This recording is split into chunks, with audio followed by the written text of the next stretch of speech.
गुरुदेव के चरणों में कोटि कोटि प्रणाम, गुरु शक्तियों के चरणों में कोटि कोटि प्रणाम।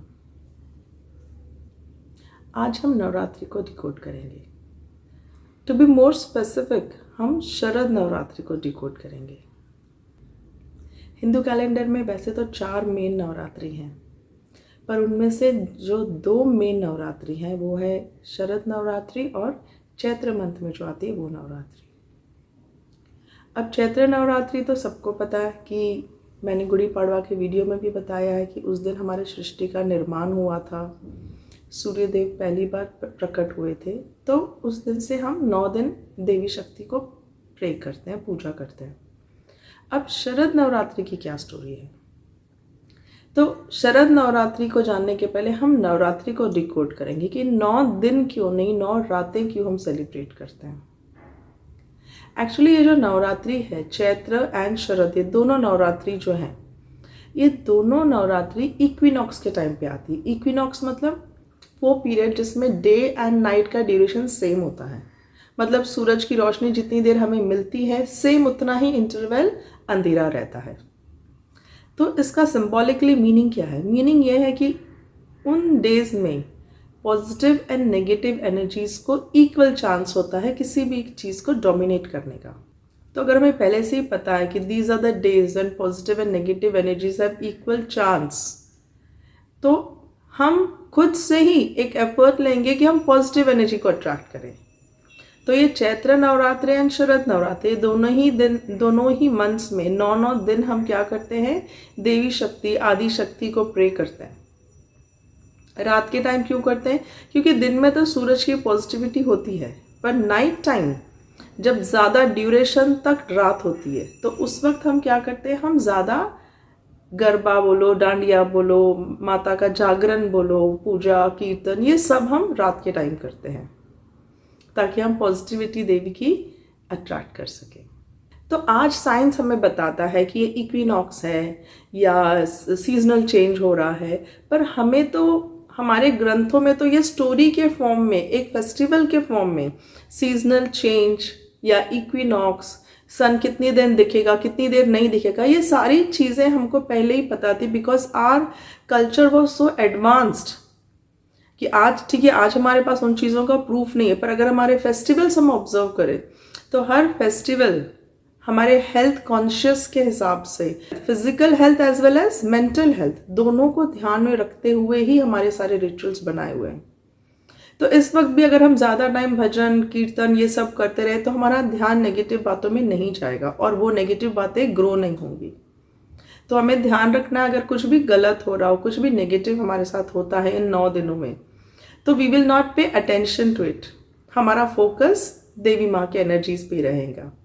अब अगर हम शरद ऋतु की बात करें, क्योंकि अश्विन में जो नवरात्रि आती है, अश्विन मंथ में जो नवरात्रि आती है, उसको शरद नवरात्रि कहते हैं। तो शरद क्यों कहते हैं? क्योंकि शरद ऋतु है हमारे जो 6 ऋतु है उसमें से इस वक्त जो ऋतु स्टार्ट होता है वो शरद ऋतु स्टार्ट होता है। और शरद ऋतु का जो फर्स्ट डे है उसी दिन से हमारे नवरात्रि स्टार्ट होते हैं। तो शरद ऋतु मतलब वो ऋतु जब ठंड शुरुआत होने वाली है, बरसात खत्म हो गया है एंड ठंड शुरुआत होने के पहले सडनली बहुत धूप लगती है, बहुत गर्मी लगती है। तो शरद ऋतु के वक्त डाइजेशन प्रॉब्लम्स, एसिडिटी, पित्त दोष जिसको हम कहते हैं, वो सारे प्रॉब्लम्स बहुत होते हैं हमें। तो इसलिए इस वक्त अगर हम डाइट प्रॉपर ले, सात्विक खाना ले, जो कि मेन एसेंस है नवरात्रि का, कि हम सात्विक खाते हैं। जहाँ तक हो सके लोग फास्ट करते हैं, अगर फास्ट ना करें तो वो फ्रूट्स खाते हैं, मतलब वेजिटेरियन खाना, ज़्यादा मसाले वाला नहीं।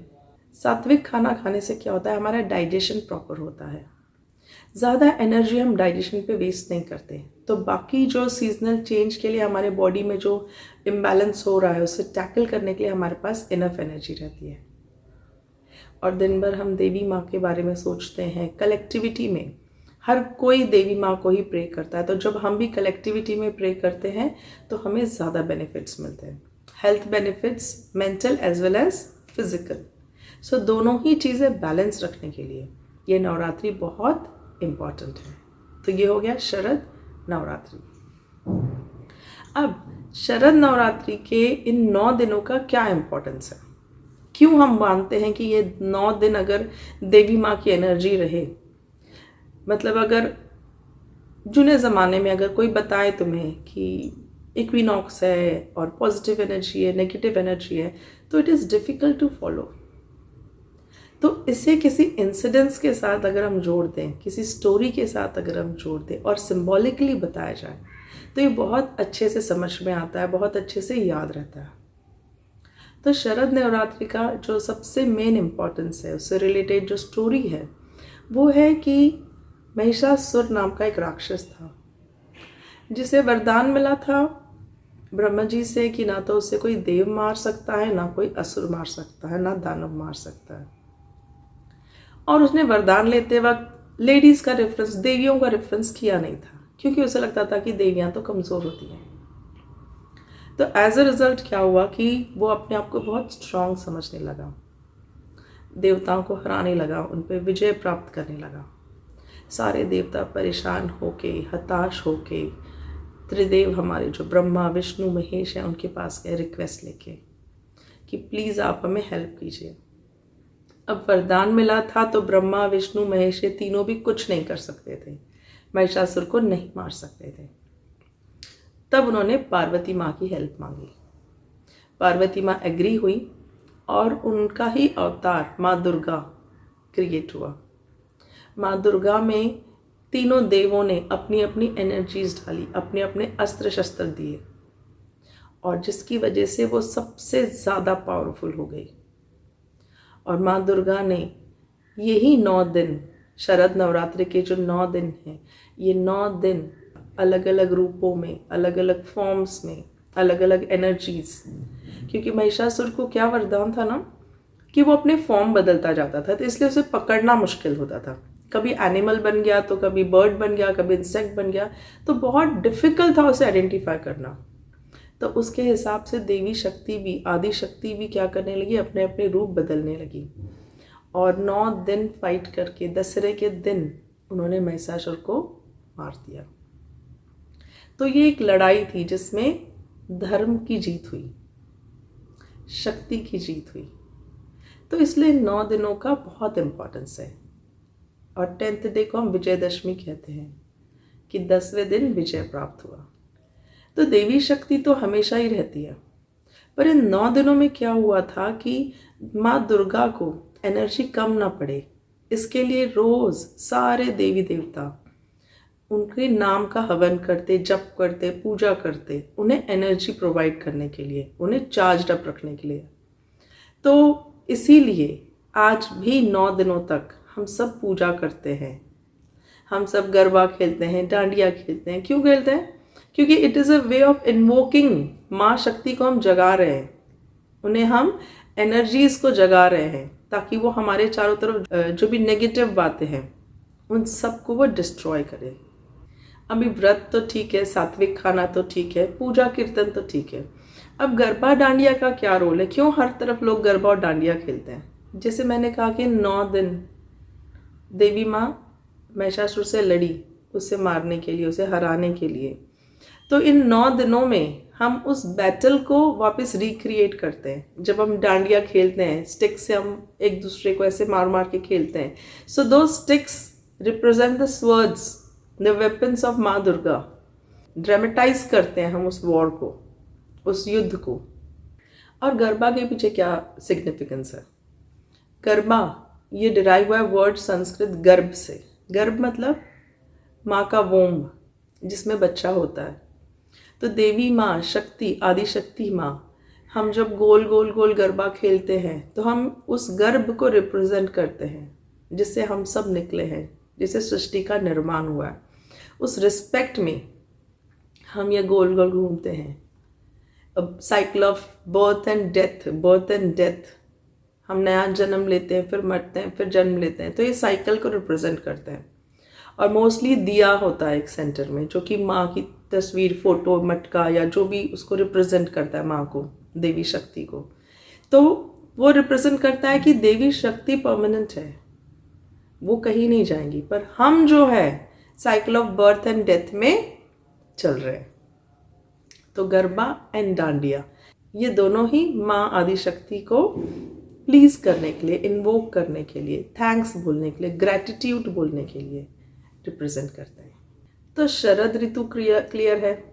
तो शरद नवरात्रि क्यों बोलते हैं, शरद नवरात्रि रात को क्यों बोलते हैं वो क्लियर हुआ।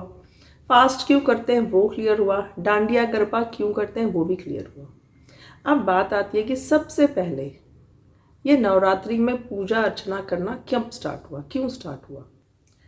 तो सबसे पहले इसका रेफरेंस मिलता है रामायण में, जब राम और रावण का युद्ध हो रहा था, फाइनल युद्ध हो रहा था सीता माँ को पाने के लिए।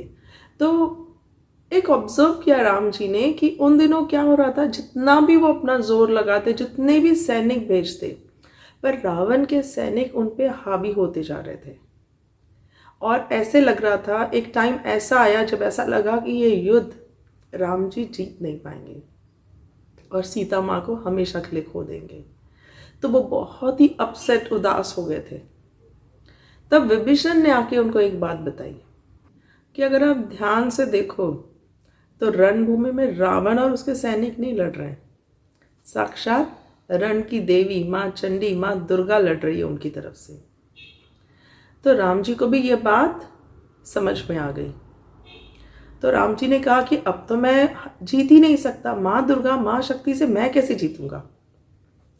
तब विभीषण ने कहा कि रावण ने यज्ञ करके, तप करके माँ दुर्गा को प्रसन्न किया है, माँ चंडी को प्रसन्न किया है और अपनी तरफ से लड़ने के लिए रिक्वेस्ट किया है। तो जब रावण अधर्मी होके गलत बात का साथ देने की वजह से भी जब वो माँ को प्रसन्न कर सकता है, गलत चीज करने पर भी जब वो माँ को प्रसन्न कर सकता है, तो आप तो सत्य की लड़ाई लड़ रहे हैं, आप तो धर्म के पक्ष में हैं। तो आप अगर देवी माँ को प्रसन्न करें तो देवी माँ जरूर मानेगी। तब उन्होंने याद दिलाया कि ये जो शरद ऋतु शुरू होने वाला है, ये जो अश्विन महीना स्टार्ट होने वाला है, उसके जो 9 दिन हैं, ये 9 दिन वो दिन थे जब माँ दुर्गा ने महिषासुर राक्षस का वध किया था। तो इन 9 दिन अगर आप देवी को प्रसन्न कर लो तो 10वें दिन आपकी विजय निश्चित है। तो राम जी ने डिसाइड किया कि ठीक है, ये 9 दिन मैं क्या करूँगा, देवी माँ की पूजा आराधना करूँगा, इन्वोक करूँगा, उन्हें जगाऊंगा कि मेरा साथ दो, उन्हें मनाऊंगा। और उन्होंने देवी माँ की आराधना शुरू कर दी। पर एक कहते ना, हम जब कोई भी पूजा करते हैं तो हम कुछ डिसाइड करते हैं कि जैसे हम व्रत करेंगे, हम खाली फ्रूट्स खाएंगे, या हम नमक नहीं खाएंगे, या एक टाइम नमक खाएंगे, ऐसे अलग अलग तरह के हम लोग प्रॉमिसेस करते हैं। तो उस वक्त देवी माँ को मनाने के लिए राम जी ने कहा कि मैं 108 नीलकमल आपको चढ़ाऊंगा। तो 9 दिनों में टोटल उनको 108 नीलकमल चढ़ाने थे। और ये नीलकमल रोज प्रोवाइड करने का काम ये दिया गया हनुमान जी को। तो 108 के हिसाब से रोज उन्हें 12 नीलकमल चाहिए होते थे। तो वो अपना जप करते जाते थे, हनुमान जी रोज लाके 12 नीलकमल लग देते थे और वो एक एक नीलकमल मंत्र के साथ साथ देवी माँ को चढ़ाते जाते थे। तो लास्ट डे आते आते देवी माँ बहुत प्रसन्न हो गई थी, पर एक लास्ट एग्ज़ाम वो लेना चाहती थी, ये चेक करना चाहती थी कि सच में राम जी ये बिलीव करते हैं कि मैं साथ होने से ही वो जीतेंगे, कि मेरी उन्हें सच में इतनी ज़रूरत है, क्या मुझे प्रसन्न करने के लिए वो कुछ भी कर सकते हैं। ये एग्ज़ाम उन्हें लेना था। तो ये एग्ज़ाम कैसे लिया उन्होंने, 107th जब नीलकमल चढ़ाया राम जी ने और एक नीलकमल रह गया था, तो देवी माँ चुपके से आई और वो उस नीलकमल को गायब कर दिया। अब जब लास्ट मंत्र बोला राम जी ने और ऐसे प्लेट की तरफ हाथ बढ़ाया तो प्लेट खाली था। अब उठ तो सकते नहीं थे और उन्हें पता था कि हनुमान जी तो गलती करेंगे नहीं, अब क्या करें। तो उन्हें रियलाइज़ हुआ कि कहीं देवी माँ उनकी एग्ज़ाम तो नहीं ले रही है। पर जो कुछ भी एग्ज़ाम ले रही हैं या फूल यहाँ से गायब हुआ, जो कुछ भी हुआ हो, उन्हें अपना जो प्रॉमिस था वो तो फुलफिल करना ही था। 108 तो आज चढ़ाना ही है, क्योंकि आज लास्ट डे, लास्ट मंत्र वो बोल चुके हैं। तो उन्होंने बहुत प्रे किया कि कोई तो रास्ता मुझे मिले, मैं कैसे अपनी प्रॉमिस फुलफिल करूं। तो उन्हें याद आया कि जब वो बहुत छोटे थे तो माँ कौशल्या उनकी बहुत तारीफ़ करते। हम बच्चे को तारीफ़ करते हैं, अपना बच्चा तो हमें बहुत सुंदर ब्यूटीफुल लगता ही है, वैसे माँ कौशल्या भी श्री राम जी की बहुत तारीफ़ करती थी। और तारीफ़ में वो हमेशा कहती थी कि तेरी जो 2 आँखें हैं वो नील कमल के जैसी हैं, ब्लू लोटस के जैसी तुम्हारी आँखें हैं। तो उन्हें याद आया, तो उन्होंने कहा देवी माँ से कि मेरे पास, मैं क्यों टेंशन ले रहा हूँ, मेरे पास तो 2 नील कमल और हैं। एक नील कमल चढ़ा भी दिया तो कुछ नहीं, मेरे पास एक आंख तो है, देखने के लिए एक आंख काफ़ी है। तो उन्होंने पद से भाला लिया और अपनी आंखें जो कि ब्लू लोटस के समान है वो अर्पण करने के लिए बढ़े। पर जैसे ही वो एक्ट करते उसके पहले देवी माँ प्रकट हुई और उन्होंने कहा कि ये है तुम्हारा नील कमल जो मैंने गायब किया था, मैं बहुत प्रसन्न हूँ तुम्हारे तप से, और आज मांगो तुम्हें क्या चाहिए। तो राम जी ने कहा कि बस आपका साथ चाहिए, आप अगर हो मेरे साथ तो ही मैं रावण को हरा पाऊंगा। तो ये 9 दिन जो पूजा की राम जी ने और देवी माँ का आशीर्वाद प्राप्त किया, और 10वें दिन जब वो उतरे रणभूमि में, तब कोई उनके सामने, उनकी सेना के सामने टिकने के लायक नहीं था, क्योंकि साक्षात रणचंडी उनकी तरफ से लड़ रही थी। आज रावण ने भी उनके सामने हार मान ली। रावण का भी उस दिन वध हो गया, जो कि था दशहरा विजयदशमी। तो लास्ट दिन जब राम जी माँ चंडी का आशीर्वाद लेके उतरे युद्ध भूमि पे, तो कोई उनके सामने टिक न सका। उनकी सेना सब पे भारी पड़ने लगी, और उसी दिन उन्होंने रावण का वध करके विजय प्राप्त की, जो कि दशमी के दिन था, 10th डे, इसलिए उसे दशमी कहा जाता है, विजयदशमी कहा जाता है। और हम सब उस दिन सेलिब्रेट करते हैं धर्म की जीत और अधर्म की हार। तो 9 दिन जिस तरह से महिषासुर का वध करने के लिए देवी माँ लड़ रही थी, तो रोज सारे भगवान उनको इन्वोक करने के लिए प्रे कर रहे थे, वही पैटर्न फॉलो करते हुए राम जी ने रावण का वध करने के लिए 9 दिन तक माँ की एनर्जीज इन्वोक की। और हम लोग भी जब 9 दिन व्रत के साथ साथ माँ का कीर्तन भजन करते हैं, तो हम देवी माँ की एनर्जीज को इन्वोक करते हैं, हमारे चारों तरफ की नेगेटिविटी को ख़त्म करने के लिए। यह है शरद नवरात्रि का सिग्निफिकेंस। माँ आदिशक्ति, माँ पार्वती ने अलग अलग रोल्स अपने लाइफ में प्ले किए हैं। जैसे इस वक्त उन्होंने दुर्गा का अवतार लिया महिषासुर को मारने के लिए, तो समय समय पर उन्होंने हमारे अच्छे के लिए, हमारे कल्याण के लिए, हमारी रक्षा के लिए जो अलग अलग फॉर्म्स लिए, हमें एक मैसेज देने के लिए जो अलग अलग फॉर्म्स लिए, उन सारे फॉर्म्स को हमें 9 दिनों में सिंबॉलिकली पूछते हैं। हर फॉर्म को याद रखना मुश्किल है, हर एनर्जीज को याद रखना मुश्किल है। तो इसलिए हमारे ग्रंथों में क्या किया है, इस चीज़ को, हर देवी माँ के रूप को अलग अलग नाम दे दिया है।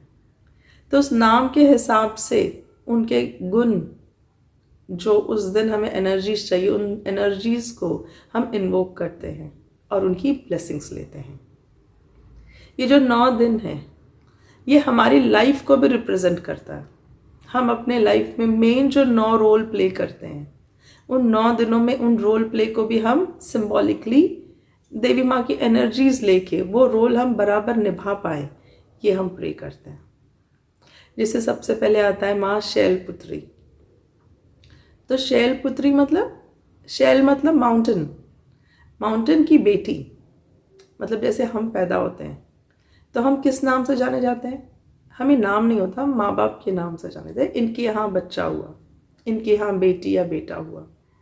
तो शैलपुत्री हमारे लाइफ के उस स्टेज को रिप्रेजेंट करता है जब हम बहुत इनोसेंट इन्फेंट होते हैं, छोटे बच्चे होते हैं।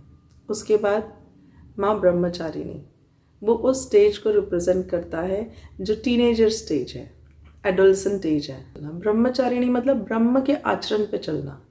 ब्रह्म का आचरण करना मतलब कंट्रोल करना, अपने सेंसेस को कंट्रोल करना, वन डायरेक्शन में अपना पैशन लगाना, ताकि जो चाहे वो हम पा सके लाइफ में।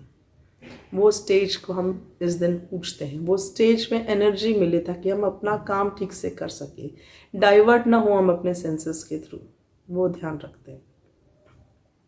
उसके बाद आता है माँ चंद्रघंटा, जो कि जब हमारा वो फेस चला जाता है, हम शादी करते हैं, तो वो मैरिड फॉर्म को हम प्ले करते हैं, वो देवी के उस रूप को प्ले करते हैं ताकि उस रोल को हम प्रॉपरली जस्टिफाई कर पाएँ। शादी होने के बाद जो भी हमारे सेंस ऑफ रिस्पॉन्सिबिलिटीज़ आती हैं, जो भी हमारे पास डिफ़िकल्टीज़ आती हैं, प्रॉब्लम्स आते हैं, सिचुएशंस आती हैं, क्योंकि नया लाइफ होती है, वो न्यू लाइफ, तो उसे हम कैसे हैंडल करें, प्रॉपर एनर्जीज मिले, ये हम 3rd डे प्रे करते हैं। 4th डे पे माँ कुष्मांडा, जो कि हमारे गर्भ को, वोम को रिप्रेजेंट करता है। शादी होने के बाद क्या है, अभी नेक्स्ट जनरेशन आएगी, तो उसके लिए हम प्रे करते हैं कि ये रिस्पॉन्सिबिलिटी भी हम अच्छे से निभा पाए। उसके बाद स्कंद माता। स्कंद माता मतलब अब हम नए जनरेशन क्रिएट कर चुके हैं। स्कंद मतलब माँ पार्वती का बेटा कार्तिकेय, तो अब हम उन बच्चों के नाम से जाने जाते हैं। तो इस वक्त माँ का फोकस जैसे पूरा अपने बेटे पे था, वैसे ही हमारा भी फोकस उस नए जनरेशन को क्रिएट करने में, उन्हें अच्छे संस्कार देने के लिए होना चाहिए। तो ये सारी जर्नी हमने यहाँ तक कवर कर ली। अब क्या है, अब है कि अगर लाइफ में कोई चैलेंजेस आती हैं, तो ऐसा नहीं है कि अब हमारी ज़िंदगी ख़त्म हो गई। बहुत लोगों को लगता है कि अब शादी हो गई, बच्चे हो गए, अब क्या करना है। तो यहाँ से भी हमें स्टोरी मिलती है, यहाँ से भी हम इंस्पायर हो सकते हैं कि स्कंद माता के बाद माँ का जो रूप है वो है कात्यायनी। ये माँ दुर्गा का भी रूप है। तो यहाँ आते आते ऐसा नहीं है कि आपके लाइफ में अभी कुछ बचा नहीं, अब भी अगर चैलेंजेस आती हैं तो उसे फेस करने के लिए आप में एनर्जी अब भी है, जस्ट आपको बिलीव करना है। तो ये 9 दिन जब हम 9 फॉर्म्स की पूजा करते हैं, तो उसमें एक फॉर्म ये भी है कि आपके लाइफ की रिस्पॉन्सिबिलिटीज़, आपको लगता है कि अब ख़त्म हो गई, बच्चे बड़े हो गए, अब क्या। अब भी जैसे माँ दुर्गा का फॉर्म क्रिएट किया था कात्यायनी, तो उस फॉर्म में उन्होंने नेगेटिव एनर्जी से लड़ना स्टार्ट किया। इसके बाद आता है माँ कालरात्रि, सिर्फ नेगेटिव एनर्जी से लड़ने के लिए, अपना इम्पोर्टेंस बताने के लिए कि हम अब भी केपेबल है, अगर लाइफ में कोई प्रॉब्लम आती है तो उसे फेस करने के लिए। उसके बाद आता है माँ महागौरी। तो एवरीथिंग इज डन, सारे रिस्पॉन्सिबिलिटीज हमने निभा ली, हमने जो जो अचीव करना था कर लिया, अपने वर्थ प्रूव करना था कर लिया। 9th डे में हम माँ सिद्धिदात्री। सिद्धिदात्री माँ, नाम से ही पता चलता है सिद्धि देने वाली।